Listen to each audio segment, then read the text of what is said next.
Дружба народов, сохранение и защита самобытности языков народов России. И это далеко не все, что проводят в рамках всероссийского проекта «Этник. Стратегия в практике». Стажеры и лидеры этнокультурных организаций нашей республики представят свой опыт и примут участие в круглых столах.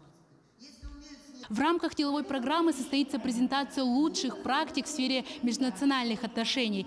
И сейчас мы познакомимся с ведущим специалистом ресурсного центра. Анастасия, расскажите, пожалуйста, о проекте, об особенностях. Эта стажировка вообще направлена для молодежи.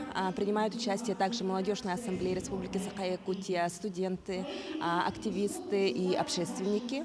Они будут принимать опыт. Нам расскажет федеральный эксперт, как подать заявку, как воплотить идею в жизнь.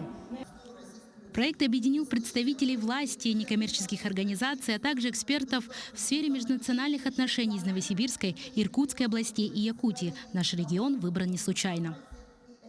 Мы не случайно выбрали именно Якутию площадкой для стажировки и для проведения деловой программы.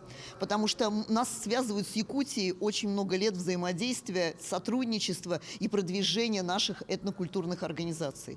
И здесь есть именно в Якутии уникальный опыт реализации проектов, программ, проведения особенных мероприятий, о которых нужно говорить. Проект уникален тем, что в рамках выездной программы, которая проводится во всех федеральных округах нашей страны, делается ставка на практики, на формирование практических механизмов реализации стратегии государственной и национальной политики, этого самого нашего основополагающего документа. Гости республики презентуют свои проекты и поделятся своим опытом, а также пройдут по следам государевых ямщиков в селе Старая Табага, посетят армянский культурный центр в городе Якутске, Центр народного искусства и примут участие в большом открытом фестивале народных игр. Мы привезли большую кучу проектов своих, у нас большой опыт.